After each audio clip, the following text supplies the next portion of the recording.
সুপ্রিয় দর্শক, স্বাগত আপনাদের সবাইকে সংলাপ প্রতিদিনে আমাদের নিয়মিত আয়োজন। এই আয়োজনে আমরা সমসাময়িক প্রসঙ্গগুলো নিয়ে আলাপ করছি এবং বিশিষ্ট অতিথি, রাজনীতি বিশ্লেষক এবং গুরুত্বপূর্ণ ব্যক্তিরা এই অনুষ্ঠানে আসছেন, তাদের মতামত রাখছেন। আমরা জানি যে স্বৈরাচার পতনের পরে সবচেয়ে যে বিষয়টি আলোচনায় আছে যে দেশে একটি গণতান্ত্রিক উত্তরণের পথে নির্বাচন, সুষ্ঠু অবাধ সুষ্ঠু নির্বাচনের পথ কী করে প্রশস্ত করা যায়। কারণ বিগত 3টি নির্বাচন নিয়ে যে ব্যাপক বিতর্ক এবং যে কলুষিত নির্বাচন পদ্ধতি অনুসরণ করেছে বাংলাদেশ, সেটি সাংঘাতিকভাবে প্রশ্নবিদ্ধ হয়েছে এবং পঞ্চদশ সংশোধনীর মাধ্যমে যেভাবে নির্বাচন ব্যবস্থায় তত্ত্বাবধায়ক ব্যবস্থা যেভাবে বাতিল করা হয়েছে এবং সেটি বাংলাদেশের নির্বাচনী ব্যবস্থার ক্ষেত্রে একটি বড় ধরনের কলঙ্ক হিসেবে চিহ্নিত হয়ে রয়েছে। আজকে আমরা আলাপ করব কারণ সরকার, এই অন্তর্বর্তী সরকার যে কয়েকটি অগ্রাধিকার দিয়েছে, যে 6টি কমিশন করেছে, তার মধ্যে একটি প্রধান কমিশন হয়েছে নির্বাচনী ব্যবস্থা সংস্কার কমিশন। সেই সংস্কার কমিশনের সম্মানিত প্রধান ডক্টর বদিউল আলম মজুমদার আমাদের সঙ্গে আজ উপস্থিত হয়েছেন। আমরা তার সঙ্গে আলাপ করব এবং একই সঙ্গে তার কাছ থেকে জানবার চেষ্টা করব যে আগামী দিনে বাংলাদেশে একটি অবাধ সুষ্ঠু নির্বাচনের মাধ্যমে গণতান্ত্রিক উত্তরণের পথ কী করে প্রশস্ত করা যায়, সহজ করা যায়, সে ব্যাপারে তার চিন্তাভাবনা কী। তাকে স্বাগত জানাচ্ছে স্টুডিওতে। তিনি একই সঙ্গে এই নির্বাচনী ব্যবস্থাকে শক্তিশালী করবার জন্য এবং যে বিতর্কিত নির্বাচনগুলো হয়েছে সে ব্যাপারে সবচেয়ে সোচ্চার ভূমিকা পালনকারী যে সংগঠনটি সিভিল রাইটস অর্গানাইজেশন সুশাসনের জন্য নাগরিক, তার সম্পাদক হিসাবে তিনি কাজ করছেন। আমরা স্বাগত জানাচ্ছি ডক্টর বদিউল আলম মজুমদার আপনাকে। অনেক ধন্যবাদ। ধন্যবাদ, কষ্ট করে আপনি স্টুডিওতে এসেছেন। আমরা আসলে সবাই এটা জানি যে বিগত সরকার, যে স্বৈরাচারের সরকার পতন ঘটেছে, সেই সরকার 3টি নির্বাচনকে এমনভাবে সংগঠিত করেছে যে নির্বাচনের বৈধতা সবসময় দেশে বিদেশে মারাত্মকভাবে প্রশ্নবিদ্ধ ছিল এবং পুরো নির্বাচনী ব্যবস্থাকে তারা কলুষিত করে দিয়েছে। সেখানে কিন্তু মূল কনসার্ন ছিল এবং তার সঙ্গে যুক্ত হয়েছে অন্যান্য বিষয়গুলো, তাদের সেই অটোক্রেটিক যে শাসন ব্যবস্থা সেগুলো যুক্ত হয়েছে। আমি জানি যে, এবং আপনি দীর্ঘ সময় ধরে এগুলো নিয়ে খুব সোচ্চার এবং জোরালো বক্তব্য রেখেছেন। এখন যে অন্তর্বর্তী সরকার যে কমিশনটি গঠন করলো, তা সেখানে আপনাকে একটা গুরু দায়িত্ব দেওয়া হয়েছে, যেটি সবার চাওয়ার প্রত্যাশার প্রাণকেন্দ্র, এটা যে নির্বাচনী ব্যবস্থাটা কিভাবে স্বচ্ছ করা যায়। এখন যে সিস্টেমটা আছে, এই সিস্টেমের মধ্যে আসলে গলদটা কোথায়? এতে গলদ অনেকগুলো আছে। একটা বড় গলদ হলো যে নির্বাচন পরিচালনা করার দায়িত্ব হলো নির্বাচন কমিশনের। তো এই নির্বাচন কমিশন যদি নিরপেক্ষ ভূমিকা পালন না করে, তারা যদি পক্ষপাতদুষ্ট হয়, তারা যদি সমতল ক্ষেত্র প্রস্তুত না করে, তাহলে সুষ্ঠু নির্বাচন চিন্তা করাও হয়েছে একটা কল্পনা মাত্র। তো এইরকম আরও অংশীজন আছে নির্বাচনের, সুষ্ঠু নির্বাচনের ক্ষেত্রে অনেকগুলো অংশীজন আছে। প্রথম অংশীজন হলো নির্বাচন কমিশন। এটা একটা সাংবিধানিকভাবে স্বাধীন প্রতিষ্ঠান। সংবিধানের 118 অনুচ্ছেদ অনুযায়ী এটাকে স্বাধীন সাংবিধানিক প্রতিষ্ঠান হিসেবে প্রতিষ্ঠা করা হয়েছে এবং যারা নির্বাচন কমিশনের সদস্য, সিইসি থেকে আরম্ভ করে অন্যান্য সদস্য, তাদেরকে সুরক্ষা দেওয়া হয়েছে কোনো রকম চাকরিচ্যুত করার থেকে, যাতে তারা স্বাধীনভাবে কাজ করতে পারে। এর পাশাপাশি আছে আরও অংশীজন সরকার, বড় অংশীজন। সরকার মানে সরকারের অনেকটা ডালাপালা আছে। তো সবচেয়ে বড় ডালপালা হলো প্রশাসন এবং আইনশৃঙ্খলা রক্ষাকারী বাহিনী। এবং প্রশাসন এবং আইনশৃঙ্খলা রক্ষাকারী বাহিনী যদি সঠিকভাবে দায়িত্ব পালন না করে, নিরপেক্ষতার সাথে দায়িত্ব পালন না করে, যেটা আমরা গত কয়েকটা নির্বাচনে দেখেছি তাদের কলঙ্কজনক ভূমিকার কথা, তাহলে কিন্তু সবচেয়ে শক্তিশালী নির্বাচন কমিশনের পক্ষে সুষ্ঠু নির্বাচন করা সম্ভবপর নয়। তো এই সরকার তথা প্রশাসন, আইনশৃঙ্খলা রক্ষাকারী বাহিনীর ভূমিকা অত্যন্ত গুরুত্বপূর্ণ। তারপরে আছে রাজনৈতিক দল, তাদের প্রার্থীরা, তারা যদি ছলে বলে কলে কৌশলে নির্বাচনী বৈতরণী পার হইতে চায়, তারা যদি মনোনয়ন বাণিজ্য করে, তারা যদি এই যে তাদের মনোনীত প্রার্থীরা তারা যদি পেশিশক্তি এবং টাকা পয়সা, অর্থ এবং পেশিশক্তির ব্যবহার করে নির্বাচনী বৈতরণী পার হইতে চায়, তাহলে কিন্তু সুষ্ঠু নির্বাচন করা সম্ভবপর নয়। এর পাশাপাশি আছে গণমাধ্যম। গণমাধ্যম তো দর্পণ, গণমাধ্যম যে কোনো অন্যায় সেগুলো তুলে ধরার কথা এবং সত্যের পথে দাঁড়ানোর কথা, কিন্তু গণমাধ্যম যদি সঠিকভাবে ভূমিকা পালন না করে তাহলে। আমি একটু থামাই, কারণ এই প্রসঙ্গে তো আবার ফিরে আসতে পারবো কিনা জানি না। গণমাধ্যমের কথা যেহেতু বলেছেন, আপনি দেখেন যে 2011 সালে যখন ওই যে পঞ্চদশ সংশোধনীটা বাতিলের মাধ্যমে আপনার যে তত্ত্বাবধায়ক সরকার ব্যবস্থা বাতিল করা হলো পঞ্চদশ সংশোধনীর মাধ্যমে, তখন ওই নির্বাচনে 153টা আসনে আপনার একতরফাভাবে জিতে গেল, বিনা ভোটে জিতে গেল। তখন যে গণমাধ্যম যেটা বললেন যে গণমাধ্যম যে দর্পণ হিসেবে, আপনি কি মনে হয় যে ওই গণমাধ্যম সে সময় এই নির্বাচনে যে ত্রুটিগুলো এবং এই ব্যবস্থার যে ত্রুটি সেটা চিহ্নিত করে যথাযথ ভূমিকা পালন করতে পেরেছিল? আমার মনে হয় না। দুর্ভাগ্যবশত যতটুকু ভূমিকা তখন পালন করেছে তারপরে আরো ভূমিকা সংকুচিত হয়ে গেছে, আরো পক্ষপাতদুষ্ট হয়েছে, একতরফা হয়েছে এবং কোনো ওই যে বিকল্প কোনো চিন্তা, বিকল্প কোনো ধারণা, বিকল্প কোনো যুক্তি কোনো কিছুই তুলে ধরার সুযোগ ছিল না। খুব সুযোগ ছিল না বললে বোধহয় অত্যুক্তি হবে, সীমিত ছিল, পরিসর খুব সীমিত ছিল। তারপরে তো গণমাধ্যমের ভূমিকা সঠিকভাবে পালন করতে হবে। যেমন গণমাধ্যমকে যদি একজন সাবেক নির্বাচন কমিশনের সচিব বলেছেন গণমাধ্যমকে মূর্তির মতো দাঁড়িয়ে থাকতে হবে, তারা নড়াচড়া করতে পারবে না।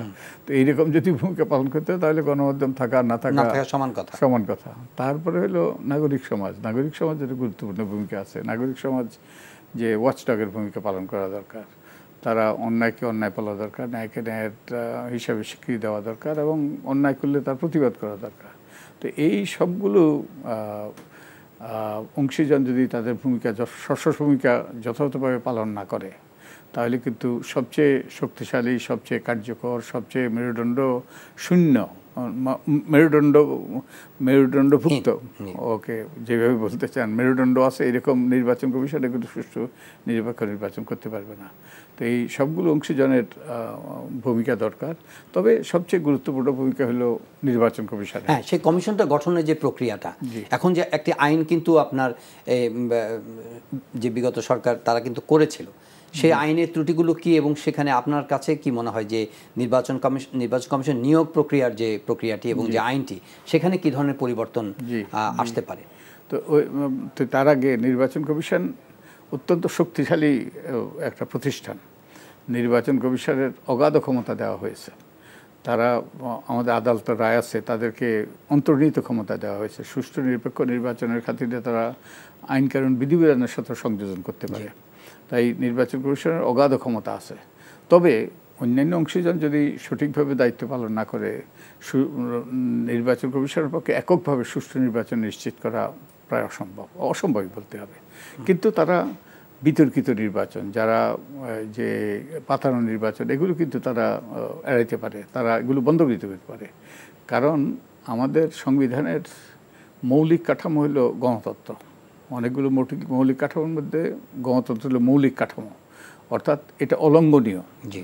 যে তো গণতান্ত্রিক যাত্রাপথে শুরু হয় কীভাবে? নির্বাচনের মাধ্যমে। তো নির্বাচন যদি সুষ্ঠু না হয়, নিরপেক্ষ না হয়, গ্রহণযোগ্য না হয়, তাহলে কিন্তু আমাদের যে সংবিধানের যে মৌলিক কাঠামো গণতন্ত্র, সেই বিধানকেই আমরা অগ্রাহ্য করছি, অমান্য করছি। ডক্টর মজুমদার, একটু জাস্ট এটা সাপ্লিমেন্ট করতে চাই। আপনি যদি সংবিধান প্রসঙ্গটি তুলেছেন, এখন কিন্তু আলোচনা চলছে যে সংবিধান, কেউ বলছেন যে সেখানেও পুনর্লিখনের একটা আকাঙ্ক্ষা আছে, কেউ বলছেন যে সেখানে কিছু সংস্কারের বা কিছু রদবদলের কিছু বিষয় আছে। আপনার নির্বাচনী ব্যবস্থার সংস্কারের সঙ্গে এর সম্পর্কটা কি? অবশ্যই আছে, কারণ অনেকগুলো বিষয় যে এই যে সংবিধান সংস্কারের জন্য যে কমিশন, সেই কমিশনের সিদ্ধান্তের উপর আমাদের কার্যক্রম নির্ভর করে। যেমন তারা যদি সংসদের উচ্চকক্ষ করে, তাহলে উচ্চকক্ষের নির্বাচন কিভাবে হবে সেটা আমাদেরকে বের করতে হবে।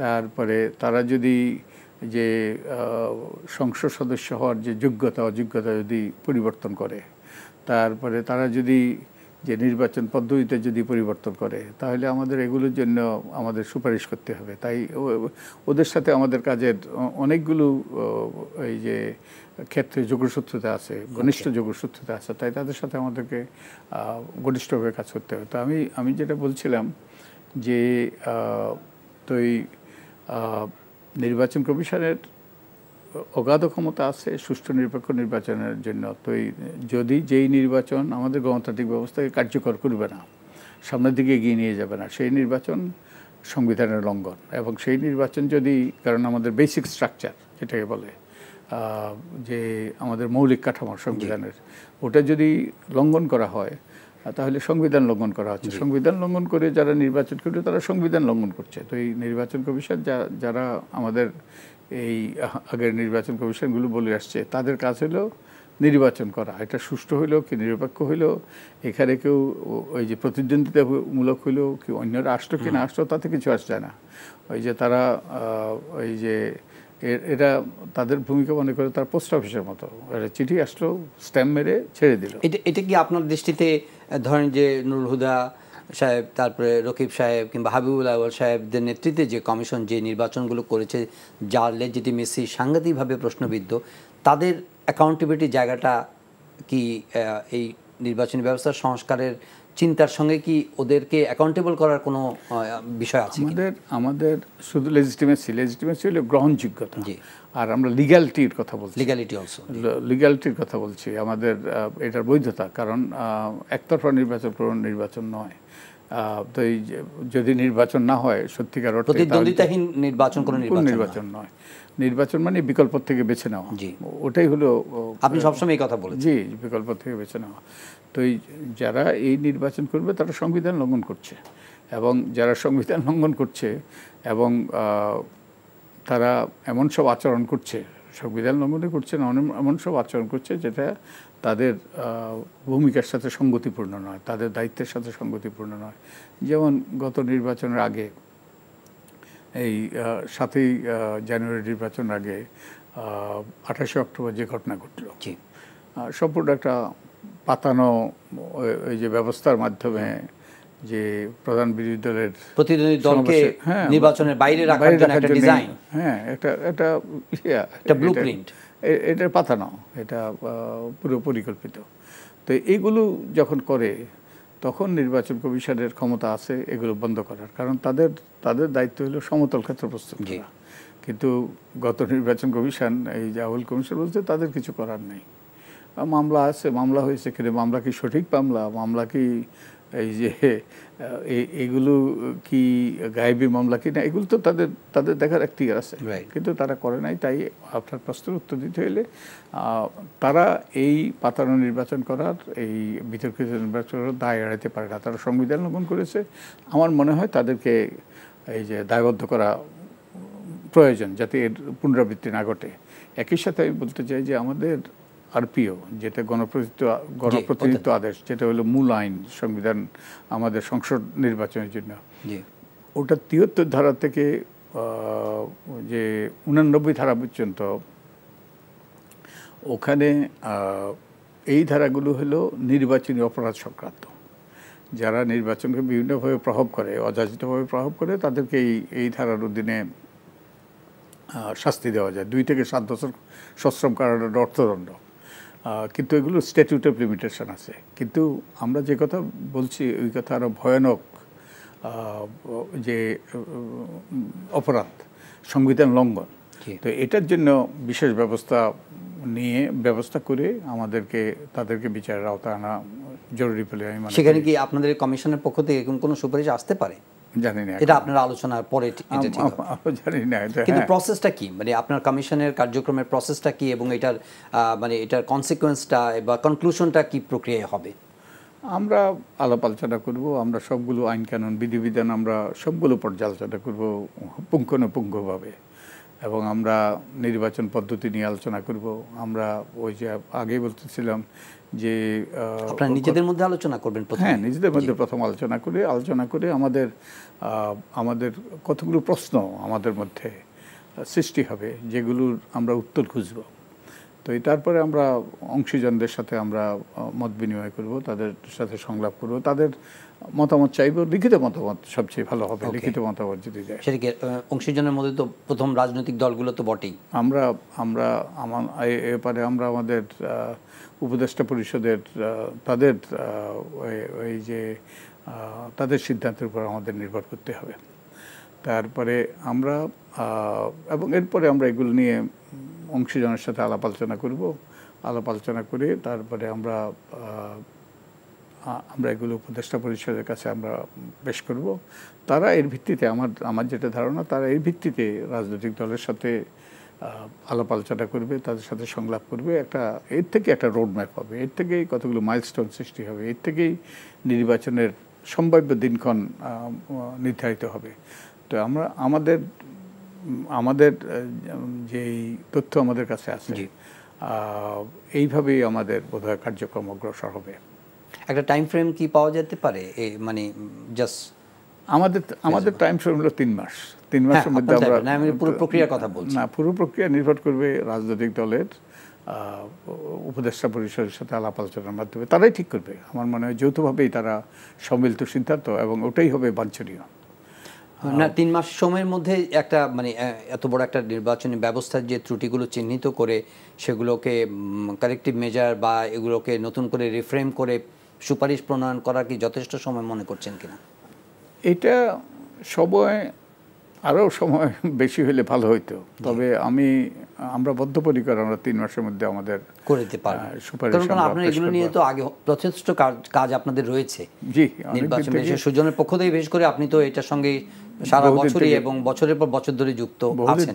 বহুদিন থেকে কাজ করে আসছি। একটা বিষয় বিরতিতে যাওয়ার আগে, সেটা হচ্ছে যে নির্বাচন, যে প্রধান নির্বাচন কমিশনার নিয়োগের যে প্রক্রিয়াটি, যে আইনটি করেছে, তারা তড়িঘড়ি করেছিল, সে আইনের ভিত্তিতে তারা একটা সার্চ কমিটি করেছিল এবং সার্চ কমিটির মাধ্যমে তারা একজন প্রধান নির্বাচন হাবিবুল আউয়াল সাহেবকে যে নিয়োগ দেওয়া হয়েছে।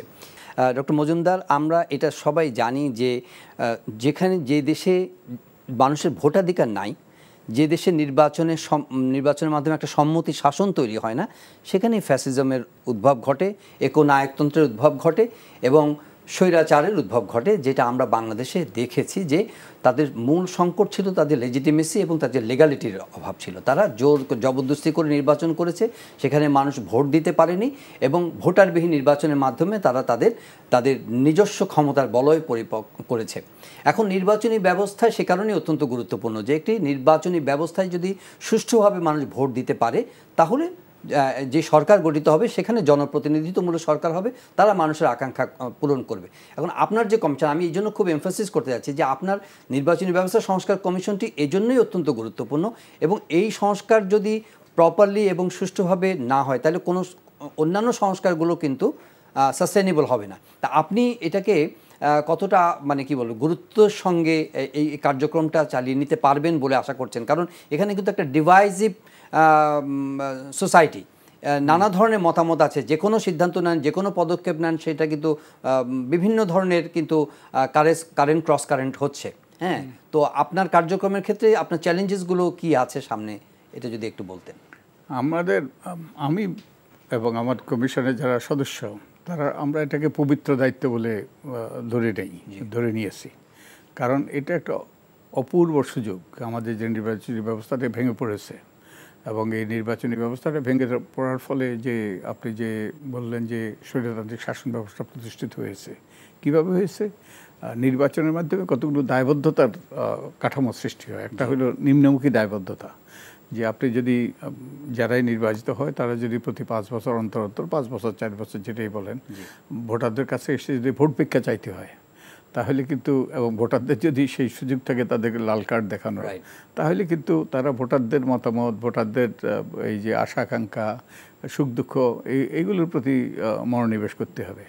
আর যদি এটা যদি না হয়, ভোটারদের কাছে আসতে না হয়, অর্থাৎ তাদের ভোটারদের যদি কোনো অধিকার না থাকে, কোনো সুযোগ না থাকে যে তাদেরকে লাল কার্ড দেখানো, তাদেরকে ক্ষমতাচ্যুত করার, তাহলে আপনি তো যা ইচ্ছে তা করতে পারবেন। তো এটা হলো নিম্নমুখী দায়বদ্ধতা। আর সমান্তরাল দায়বদ্ধতা হলো প্রতিষ্ঠানের মাধ্যমে, যেমন সংসদ, তারপরে আদালত ইত্যাদির মাধ্যমে। তো এগুলো যদি পক্ষপাতদুষ্ট হয় এবং যদি তথাকথিত নির্বাচিত হয়, যেমন সংসদ, তাহলে তারাও আপনাকে দায়বদ্ধতা কাঠামো আনতে পারবে না। তো তাহলে আপনাকে যথেচ্ছাচার করার সুযোগ হয়। এই যে তো এর মাধ্যমে ক্ষমতার অপব্যবহার, ক্ষমতা কুক্ষিগত হওয়া, এবং কুক্ষিগত হয়ে ক্ষমতার এই অপব্যবহারের মাধ্যমেই কিন্তু যে ক্ষমতা কেন্দ্রীভূত হয় এবং স্বৈরাচারী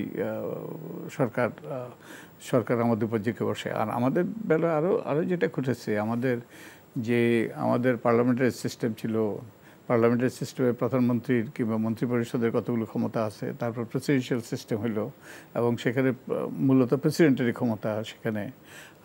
কিন্তু এরপরে আবার আমরা পার্লামেন্টারি সিস্টেমে যখন আসলাম, তো প্রেসিডেন্টের ক্ষমতা পার্লামেন্টের এই যে আমাদের প্রধানমন্ত্রীর জন্য রেখে দিলাম।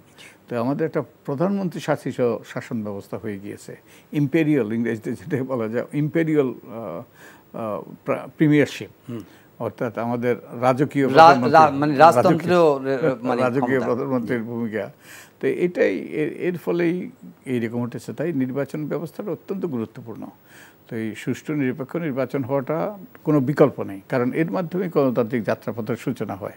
তো আমরা এটার গুরুত্ব উদ্ভাবন করে আমরা সর্বশক্তি নিয়োগ করব, আমরা আমাদের বিচার বুদ্ধি বিবেচনা ব্যয় করে এবং আমাদের অভিজ্ঞতা কাজে লাগিয়ে একই সাথে আমরা সকল অংশীজনের মতামতের ভিত্তিতে আমরা একগুচ্ছ আমরা সুপারিশ করব। এরপরে এই সুপারিশগুলো সরকার বিবেচনা নিয়ে তারা রাজনৈতিক দলের সাথে আলাপ আলোচনা করে তারা ঠিক করবে কোনগুলো রাখবে কোনগুলো রাখবে না, এবং তারা এর মাধ্যমে হয়তো একটা নির্বাচনের রোডম্যাপ তৈরি হবে। আমি রোডম্যাপের প্রসঙ্গটি যেহেতু আবার আপনি তুলেছেন, রোডম্যাপ বা টাইম ফ্রেমের প্রসঙ্গটি তুলেছি এই কারণে যে আপনার এই কমিশন কাজ করবে, 3 মাস পরে রিপোর্ট দিবে, অন্তর্বর্তী এর মধ্যে স্টেক হোল্ডারদের সঙ্গে আপনারা কথা বলবেন, অন্তর্বর্তী সরকারের কাছে সেটা উপস্থাপন করবেন, অন্তর্বর্তী সরকার দেন রাজনৈতিক দলগুলোর সঙ্গে কথা বলবে, তারপরে তারা একটা ক্লিয়ার গাইডলাইন দিতে পারবে আগামী নির্বাচন, when they are going to hold that election. এখন ধরেন যে 2024 চলছে, 2025-এর শেষে যদি আপনি নির্বাচন করতে চান কিংবা আর্লি 26-এও যদি আপনি নির্বাচন করতে চান, তাহলে কিন্তু আপনার নির্বাচন কমিশন যে ভোটার তালিকা, এই ভোটার তালিকা হালনাগাদ করার একটা প্রসঙ্গ আছে, এবং হালনাগাদ ইট রিকোয়ার্স অ্যাটলিস্ট মানে 8, 9, 10 মান্থস, হ্যাঁ হয়তো বা। তো ভোটার তালিকার একটা নির্দিষ্ট সময় আছে, জানুয়ারি ফেব্রুয়ারি এই সময়ে ভোটার তালিকা তৈরি করতে হয়। তো আমাদের এবং নির্বাচন কমিশন লাগবে, কিংবা কমিশন তো সেই জন্য কমিশন গঠনটা জরুরি। কমিশন গঠন করা দরকার, কিংবা কমিশন গঠন করতে একটু দেরি হলেও সরকার স্পেশাল নির্দেশনা দিয়ে তারা এই কাজ শুরু করতে পারে। প্রতি বছর আমাদের জানুয়ারি ফেব্রুয়ারি মাসে বাড়ি বাড়ি গিয়ে ভোটার তালিকা হালনাগাদ করা হয়। ভোটার তালিকা হালনাগাদ করাটা গুরুত্বপূর্ণ, কারণ ভোটার তালিকায় আমাদের যে কিছু কিছু অসঙ্গতি আছে। যেমন একটা অসঙ্গতি হলো আমরা বলি জেন্ডার গ্যাপ, যে আমাদের 2008 সালে আমার যতটুকু মনে পড়ে 14 লক্ষ নারী ভোটার বেশি ছিল পুরুষের তুলনায়, এখন নারীর সংখ্যা পুরুষের তুলনায় কম। তো এইগুলো মানে বাড়ি বাড়ি গিয়ে আমরা যদি ভোটার তালিকা হালনাগাদ করি তাহলে কিন্তু এই সমস্যার সমাধান হতে পারে এবং হওয়াটা জরুরি। কারণ ভোটার তালিকা যদি সঠিক না হয় তাহলে কিন্তু যে এটার যে আমাদের নির্বাচন নিয়ে প্রশ্ন উঠবে, তাই ভোটার তালিকাটা সঠিক হওয়া দরকার। কিন্তু আপনার পরামর্শ না পেলে বা এই কমিশনের সুপারিশ না পেলে কমিশন গঠনের যে প্রক্রিয়াটি সেটি তো বিলম্বিত হবে। আমরা সরকার এই যে বিশেষ অবস্থার বিবেচনা সরকার অনেক সিদ্ধান্ত দিতে পারে। সেই সরকার যদি এটা গঠন করতে চায় এবং বিশেষ বিবেচনায় তারা করতে চায়, যেমন তারা এই যে এই সরকার তো নির্বাচিত নয়, এই সরকার তত্ত্বাবধায়ক সরকারও নয়, কিন্তু এই সরকার মানুষের দাবিতে এসছে, ওই যে জনসমর্থনের গণঅভ্যুত্থানের ওটাই তাদের সমর্থনের ভিত্তি। তো এই সরকার সিদ্ধান্ত নিতে পারে, সেই সিদ্ধান্ত তাদেরকে দিতে হবে। না, কিন্তু তখন তো যে আইনটা ফলো করে সেটা কি এক্সিস্টিং আইনে হবে, নাকি আপনি যে আপনার কমিশন যে সুপারিশ করবে সেই সুপারিশের ভিত্তিতে একটা গৃহীত একটা মানে কি বলবো যে পদক্ষেপের মাধ্যমে ওই নতুন আইন রিফ্রেম হবে, নাকি মানে এই প্রক্রিয়াটা এত নতুন করে তৈরি করতে হবে? এখন তারা যে বিদ্যমান আইনের অধীনে করতে পারে, কিংবা আইনটা বাতিল করে তারা করতে পারে, আলাপ আলোচনার ভিত্তিতে ওই যে একটা ঐক্যমত্যের ভিত্তিতে তারা করতে পারে, তারা অপেক্ষা করতে পারে। তো এখন যেই বর্তমান সমস্যাটা হলো বর্তমানে যে নির্বাচন কমিশন আইন, এটা কিন্তু এটা ওই যে খুব ভালো আইন নয়। এটা মূলত আগে যেই প্রজ্ঞাপন ছিল আইন করার আগে 2022 সালে, এই প্রজ্ঞাপনটাতেই আগের প্রজ্ঞাপনটাতেই শুধুমাত্র একটা ইনডেমনিটি ক্লজ অর্থাৎ দায়মুক্তির বিধান যুক্ত করেই এটাকে আইনে পরিণত করা হয়েছে। তো এটা কোনো সত্যিকার আইন হয় না, এবং এই আইনের মাধ্যমে যে কোনো ব্যক্তিকেই সরকার চাইলে নিয়োগ দিতে পারে। যেমন এই আইনের মাধ্যমে যে কতগুলো সাংবিধানিক প্রতিষ্ঠান কিংবা বিধিবদ্ধ প্রতিষ্ঠান মানে আইনের দ্বারা সৃষ্ট প্রতিষ্ঠান, এই প্রতিষ্ঠানের প্রধানরা হবেন ওই যে অনুসন্ধান কমিটির সদস্য। একই সাথে সরকার দুইজনকে মনোনয়ন করতে পারবে, এবং আমাদের বিচারপতিরা এর সাথে যুক্ত। দুর্ভাগ্যবশত আমাদের আগে সবাই ছিল দলীয়, সবাই ছিল পক্ষপাতদুষ্ট, এবং সরকার যাদেরকে মনোনয়ন দিয়েছে তারাও পক্ষপাতদুষ্ট, যার ফলে তারা যাদেরকে চেয়েছে তারাই এই যে নির্বাচন কমিশনের সদস্য হয়েছে। কিন্তু এবং এখানেও এই যে গত নির্বাচন কমিশনের এই গঠন নিয়েই, নিয়োগ নিয়েই কিন্তু প্রশ্ন আছে, গুরুতর প্রশ্ন আছে। কারণ এই যে আইনটা করা হয়েছে 2022 সালে প্রধান নির্বাচন কমিশনার এবং অন্যান্য নির্বাচন কমিশন নিয়োগ আইন, সেই আইনে সুস্পষ্ট বলা আছে যে শুধুমাত্র রাজনৈতিক দল এবং পেশাজীবী সংগঠন নামের প্রস্তাব করতে পারবে, এবং এগুলো স্বচ্ছতার ভিত্তিতে নির্বাচন কমিশন নিয়োগ দেবে। নির্বাচন কমিশন স্বচ্ছতার ভিত্তিতে ওই যে অনুসন্ধান কমিটির নামগুলো প্রস্তাব করবে এবং এরপরে রাষ্ট্রপতি নিয়োগ দেবে। কিন্তু ওই যে আপনার দর্শকদের হয়তো মনে আছে যে যখন অনুসন্ধান কমিটি ঘটতে হয়, অনুসন্ধান কমিটির ওবায়দুল হাসান সাহেব তিনি এটাকে উন্মুক্ত করে দিয়েছিলেন। যে কোনো ব্যক্তির নাম প্রস্তাব করতে পারত, নিজের নামও প্রস্তাব এবং শত শত নাম এবং এটা দুর্ভাগ্যবশত আইনের লঙ্ঘন। এবং আমাদের যে সাবেক প্রধান নির্বাচন কমিশনার হাবিবুল আউয়াল সাহেব, ওনার নাম কিন্তু প্রস্তাব করেছিলেন আমাদের প্রয়াত জাফরুল্লাহ ভাই, জাফরুল্লাহ চৌধুরী। উনি আমাদের প্রিয় মানুষ ছিলেন, কিন্তু তিনি ওই যে এই ক্ষেত্রে তিনি কাউকে মনোনয়ন দেওয়ার কারোর নাম প্রস্তাব করার কিন্তু এখতিয়ার মধ্যে ছিল না। তো এইভাবে আইনের ব্যত্যয় এবং বিচ্যুতি এই নির্বাচন কমিশন নিয়োগ হয়েছে, এবং এই নিয়ে আমি আদালতে গিয়েছি। কিন্তু আপনার কাছে কি মনে হয় যে ব্যক্তি অবশ্যই ব্যক্তি গুরুত্বপূর্ণ, অত্যন্ত গুরুত্বপূর্ণ, তার ইন্টিগ্রিটি এবং তার কমিটমেন্ট, তার ব্রেভ এবং তার মানে ল অ্যাভয়েডিং এবং তার অ্যাফিলিয়েশন, কিন্তু তার বাইরেও যে সিস্টেমিক এররগুলো আছে আমাদের যে রাজনৈতিক ব্যবস্থাতে, সেখানেই তো একটা প্রতিষ্ঠান, যেটা আপনি বারবার বলছেন যে স্টেক হোল্ডার্স, মানে only an election commission is not enough to hold a free ও ফেয়ার ইলেকশন, এটার সঙ্গে আদার যে সাপোর্ট সিস্টেম। এখন আপনারা মানে নতুন একটা ইলেকশন কমিশন হওয়ার সঙ্গে সঙ্গে আমাদের যারা স্টেক হোল্ডার আছেন, যারা তাদের এডুকেশন অথবা তাদের পার্টিসিপেশন, সেইটার ব্যাপারে আপনার কি মানে আমরা প্রস্তাব করব যাতে এই যে অন্যান্য স্টেক হোল্ডার, অন্যান্য অংশীজন, তারা যেন সদাচরণ করে, তারা যেন নির্বাচনী আইন কানুন বিধিবিধানগুলো মেনে চলে, এবং তারা যেন ওই যে টাকার খেলা কিংবা পেশিশক্তি প্রয়োগ করা এগুলো থেকে বিরত থাকে, অনেকগুলো যেগুলো নির্বাচনী অপরাধ থেকে বিরত থাকে। কিন্তু তা সত্ত্বেও যে আমরা সবচেয়ে উৎকৃষ্ট আইন করলাম, উৎকৃষ্ট পরামর্শ দিলাম আর সুপারিশ করলাম, উৎকৃষ্ট আইন করলাম, সবচেয়ে নিরপেক্ষ ব্যক্তিদেরকে নিয়ে সবচেয়ে শক্তিশালী গঠন করা হলো, কিন্তু যাদের মানতে হবে এগুলো গার্ড রেল তৈরি করলাম আমরা। কিন্তু এই গার্ড রেল হলো কি, আমরা সেই দিকে ওঠার সময় গার্ড রেল থাকে যাতে আপনি পড়ে না যান, কিন্তু আপনি যদি এর উপর দিয়ে ঝাঁপ দিতে চান, যারা ব্যবহারকারী তাদের উপর ডিপেন্ড করবে, রাজনৈতিক দল, voters, law enforcing agencies, administration, তারা যদি দায়িত্ব সঠিকভাবে পালন না করে তাহলে গার্ড রেল তৈরি করে কোনো লাভ হবে না। তো আমাদের অনেকগুলো আইন কিন্তু খারাপ না, আমাদের অনেকগুলো আইনে গ্রহণযোগ্য, এই আইন দিয়েও কিন্তু সুষ্ঠু নিরপেক্ষ নির্বাচন সম্ভব। কিছু পরিবর্তন, কিছু যেমন বিগত দিনে তো রাজনৈতিক দলগুলো বলেছে যে it is not an election commission. বিষয়টা হলো যে প্রিজাইডিং গভর্নমেন্ট, যে ওই সময়কার তত্ত্বাবধায়ক সরকারের কথা বলা হয়েছিল, একটা তত্ত্বাবধায়ক সরকারই সেই মানে ওই ব্যবস্থাটাকে এনশিওর করতে পারে যে এখানে সব দলের লেভেল প্লেইং ফিল্ড পাবে এবং সবাই সমান অধিকারের ভিত্তিতে নির্বাচন করতে পারে। যেটা হয়েছে, তত্ত্বাবধায়ক সরকার কেন এসছে? যারা দলীয় সরকারের অধীনে যখন নির্বাচন হয় তাদেরকে বিশ্বাস করা যায় না, তারা ক্ষমতায় থাকার জন্য তারা প্রশাসন, আইন শৃঙ্খলা কর্মী, অন্যান্য যেসব অংশীজন তাদেরকে প্রভাবিত করার চেষ্টা করে। তো এটা তত্ত্বাবধায়ক সরকার থাকলে যেটা হয়েছে, তারা ওই অন্যান্য অংশীজন কিন্তু পক্ষপাতদুষ্ট আচরণ করা থেকে বিরত থাকে এবং এর ফলে একটা সুষ্ঠু নির্বাচনের পথ প্রশস্ত হয়। আর এর ফলে তত্ত্বাবধায়ক সরকার ব্যবস্থা বাতিলই করা হয়েছে যাতে ক্ষমতা দীর্ঘায়িত করা যায়, দীর্ঘায়িত করা যায়, ক্ষমতা কুক্ষিগত করা যায় এবং এই যে ক্ষমতা আঁকড়ে ধরে থাকা যায়। তো আমরা দুর্ভাগ্যবশত আমরা এটা বাতিল করেছি। এখন এই জন্য আপনি হয়তো জানেন, আপনার দর্শকরা হয়তো জানে, আমি এই জন্য আদালতে আশ্রয় দিয়েছি।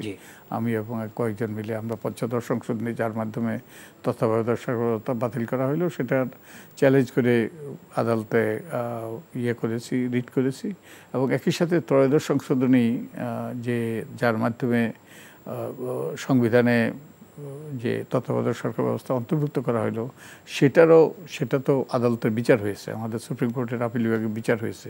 তো ওটারও রিভিউর জন্য আমরা পিটিশন করেছি। তো আশা করি আমরা প্রতিকার পাবো, তাহলে তত্ত্বাবধায়ক সরকার ব্যবস্থা ফিরে আসবে। কিন্তু তত্ত্বাবধায়ক সরকার ফিরে আসলেও ওটা নিয়েও প্রশ্ন আছে যে এটা যেই তত্ত্বাবধায়ক সরকার ব্যবস্থা গঠনের যে পদ্ধতি, যেমন প্রধান বিচারপতিদেরকে, সাবেক প্রধান বিচারপতিদেরকে তত্ত্বাবধায়ক সরকার প্রধান করা, কিন্তু এর মাধ্যমে অনেকেরই অভিযোগ, এর মাধ্যমে কিন্তু বিচার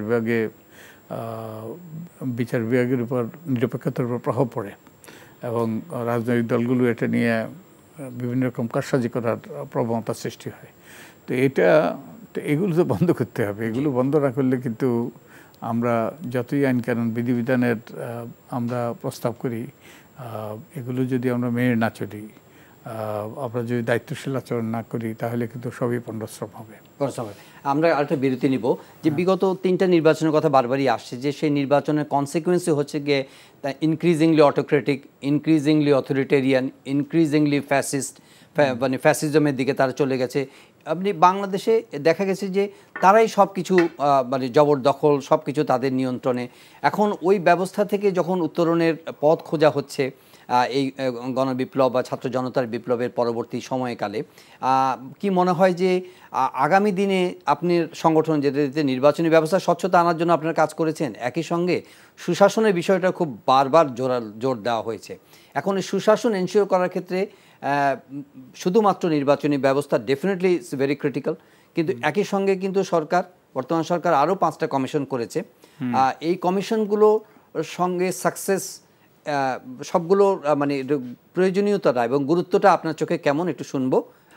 সরকার মনে করে, অন্তর্বর্তী সরকার মনে করে যে রাষ্ট্র কাঠামোতে যে ভ্যাকুয়াম তৈরি হয়েছে, যে ফাটল তৈরি হয়েছে, সেগুলোকে শুধরানোর জন্য, সেগুলোকে রিকনস্ট্রাক্ট করা দরকার। এই রিকনস্ট্রাকশনের জন্য এই কমিটিগুলো করা হয়েছে। এটার সঙ্গে মানে আপনি এগুলো সামগ্রিকভাবে এর প্রয়োজনীয়তাটা এবং এর গুরুত্বটা একটু আপনাকে বলবেন।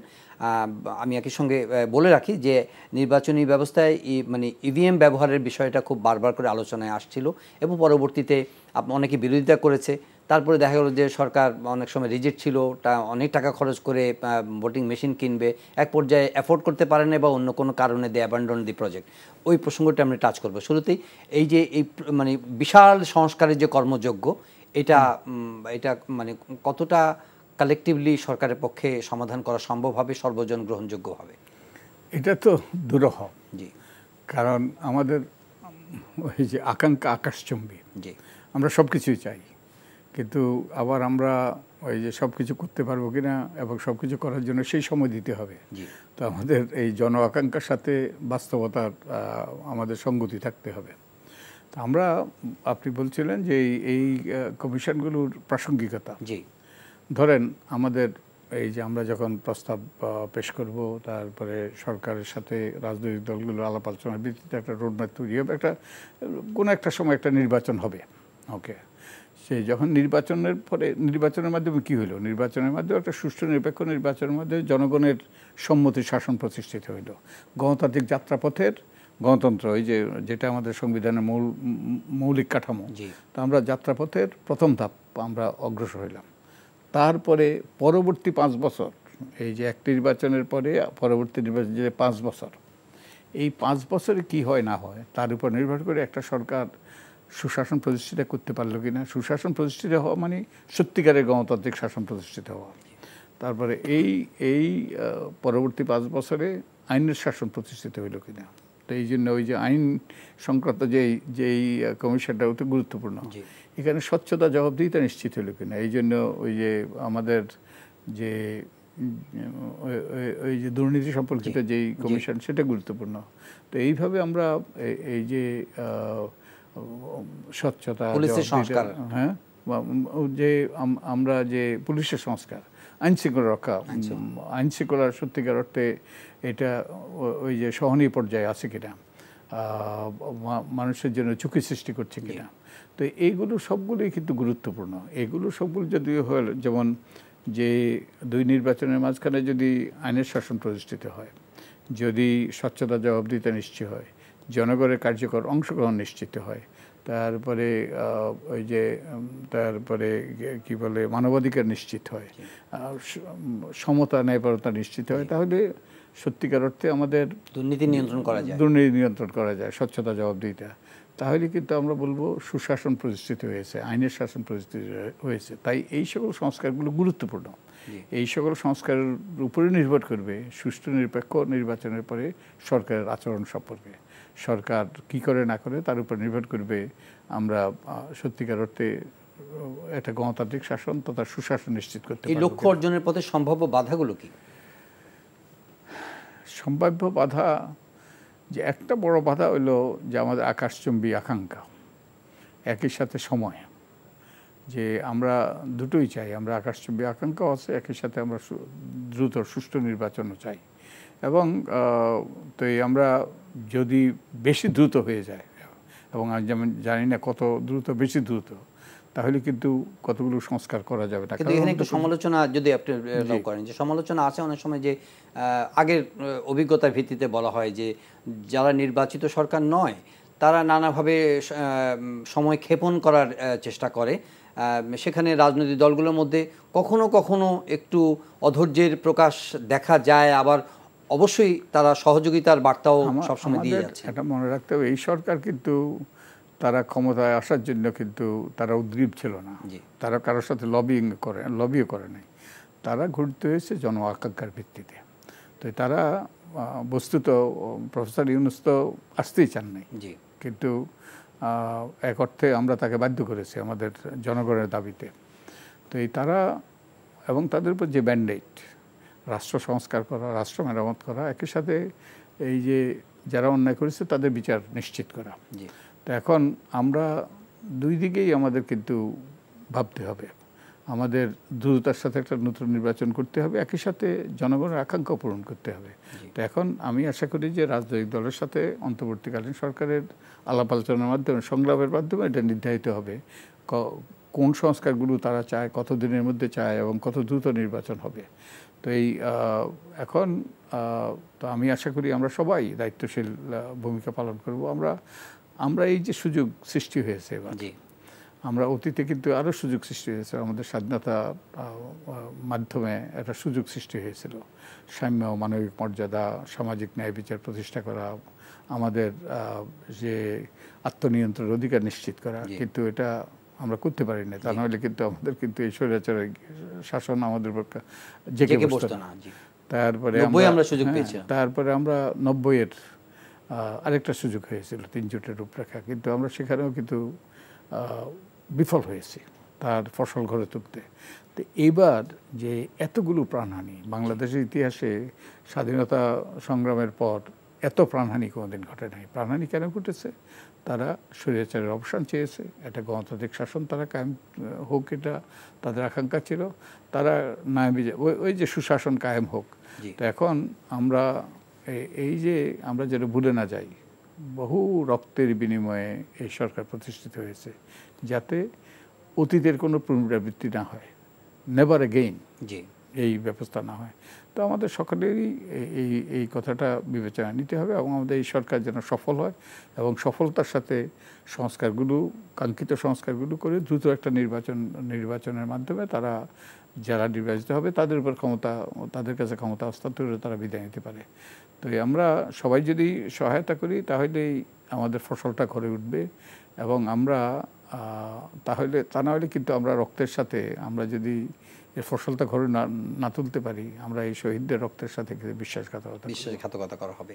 আমরা প্রায় শেষের দিকে, আপনার জাস্টিস খায়রুল হকের কথা বারবার আসছে যে রুটস অফ অল এভিল, হ্যাঁ, মানে ওখান থেকেই সব কিছুর গণ্ডগোল এবং এই চরম অব্যবস্থা এবং চরম বিপর্যয়ের সূচনা। তারপরে আসলো আপনার এই যে 3টা কমিশন, তারা যে মানে কি বলবো যে জালিয়াতির, কারচুপির এবং মানে মারাত্মক কলুষিত কিছু নির্বাচনকে তারা প্রিজাইড করলো। মিস্টার রকিব, নুরুল হুদা এবং হাবিবুল কমিশন, এনাদের বিচারের প্রসঙ্গগুলো আসছে, ওনাদের আইনের আওতায় আনার কথা ভাবছে। কি প্রক্রিয়ায় সেটা হবে এখন, কোন আইনে? সেটাই কিন্তু বিশেষজ্ঞদের মতামত দিতে হবে। যেমন আইসিটি অ্যাক্টের মাধ্যমে হয়তোবা এই যে এগুলোকে যদি আমরা ক্রিমিনালাইজ করি, অপরাধ হিসাবে চিহ্নিত করি, ওর মাধ্যমে বিচার হতে পারে। তো আমরা যেই একটা গণতান্ত্রিক রাষ্ট্রে, আমরা যদি গণতান্ত্রিক রাষ্ট্র কায়েম করতে চাই, কেউ দায়বদ্ধতার ঊর্ধ্বে নয়। যারাই অন্যায় করবে তাদের কিন্তু দায়বদ্ধ করা উচিত এবং তারা শাস্তির আওতায় আসা উচিত।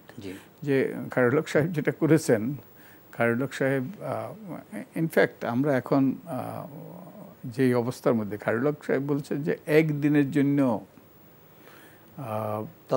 অনির্বাচিত সরকার থাকতে পারবে না। ওকে, তো এখন অনির্বাচিত সরকারটা, এবং যারা অ্যামিকাস করেছিলেন তারা বারবার করে বলার চেষ্টা করছেন এই যে 3 মাসের যখন আগে সাংবিধানিক অনির্বাচিত তত্ত্বাবধায়ক সরকার ছিল, ওটা কিন্তু গণতান্ত্রিক ব্যবস্থায় কার্যকর করার জন্যেই নেসেসারি ইভিল, কিন্তু উনি এটা মানতে চান নাই এবং ওটা না মেনে তিনি ওই যে ওটাকে বাতিল করার জন্য তিনি রায় দিয়েছেন। তবে তার রায়টা নিয়ে কিন্তু ভুল বোঝাবুঝি আছে। তিনি সুস্পষ্ট হয়ে বলেছেন পরবর্তী 2 নির্বাচনের পরে তত্ত্বাবধায়ক সরকার ব্যবস্থা অসাংবিধানিক হবে এবং যে সংসদ যদি চায় তাহলে বিচারপতিদেরকে বাদ দেওয়ার জন্য তারা ত্রয়োদশ সংশোধন আনতে পারবে। কিন্তু এটার বিভ্রান্তির সৃষ্টি করা হয়েছে। বলা হয়েছে যে সংসদ চাইলে পরবর্তী 2 নির্বাচন তত্ত্বাবধায়ক সরকার দিতে পারে, এটা কিন্তু রায় ছিল না।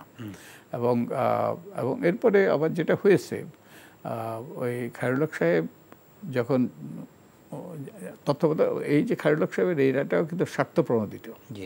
কারণ 2 টার্মের পরে যদি প্রসপেক্টিভলি যদি ওই যে আনকনস্টিটিউশনাল হইতো, তাহলে 2014 সালে কিন্তু তিনি হইতেন তত্ত্বাবধায়ক সরকারের প্রধান। যখন সেই সুযোগটা চলে গিয়েছে, তখন তিনি ওই যে আমাদের রাজনীতিবিদরা যেটা বলেছে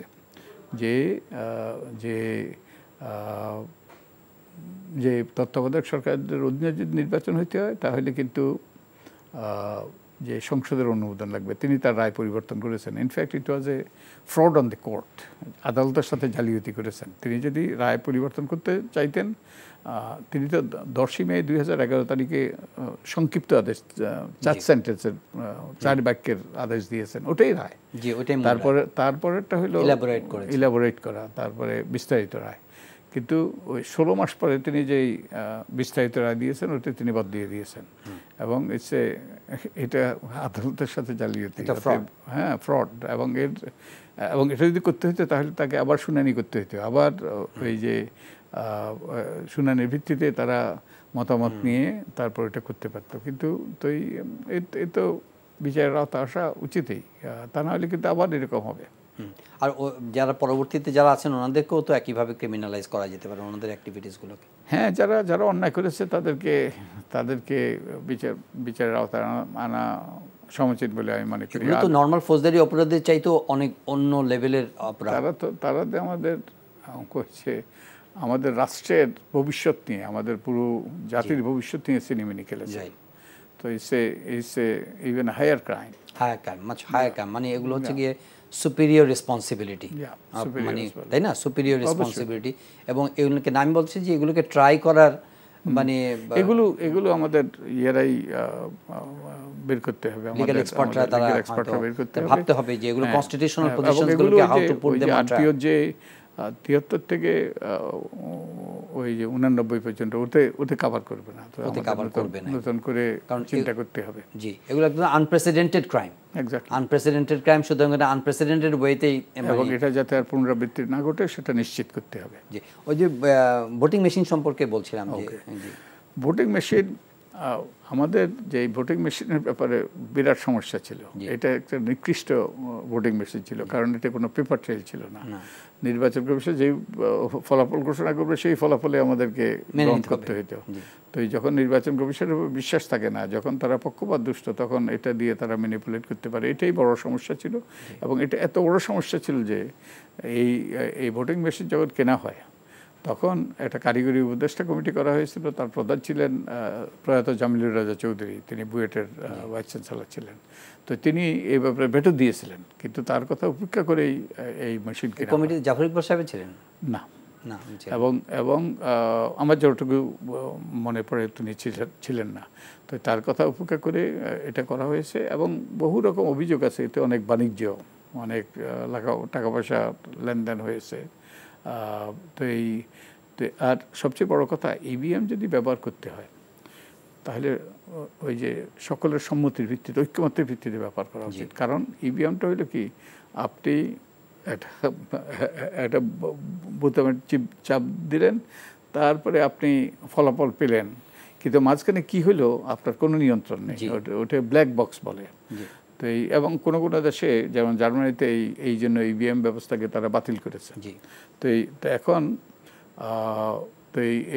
এই জন্য সকলের আস্থা থাকতে হবে, সকলের বিশ্বাস থাকতে হবে।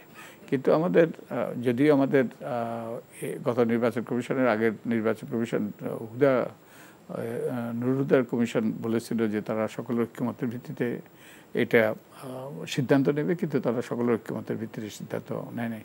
তো আমাদের টেকনোলজি আমাদের বাদ দিলে হবে না, মেবি আমাদের অন্য টেকনোলজি ব্যবহার করতে হবে। ই ভোটিং, যেমন আমাদের এই যে যারা আই ভোটিং, ইন্টারনেট ভোটিং, যেমন আমরা প্রবাসী যারা আছে তাদের তো ভোটাধিকার নিশ্চিত করতে হবে। এখন ভোটাধিকার নিশ্চিত করতে হলে আমরা টেকনোলজি ব্যবহারের কথা চিন্তা করতে হবে, কারণ লজিস্টিক্যালি তা না হলে কিন্তু দূরও হবে। তো আমরা এইসব বিষয়গুলো আমাদের ভাবা দরকার, ভাবতে হবে। কিন্তু যেই ইভিএম আছে এটা গ্রহণযোগ্য না। মানে it requires huge integration of technological মানে সাপোর্ট। জি, ঐক্যমত্য হতে হবে আমাদের, সবাইকে একমত হবে। না, এগুলো তো প্রথমত আপনাদের রিকমেন্ডেশনের মধ্যে আসতে হবে।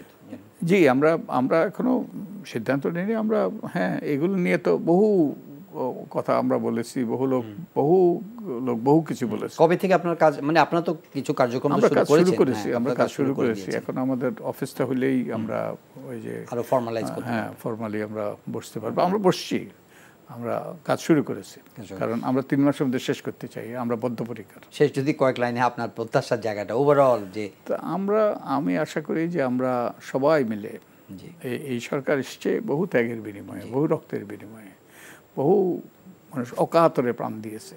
এটা ভাবলেও কিন্তু এটা গা শিউরে উঠে।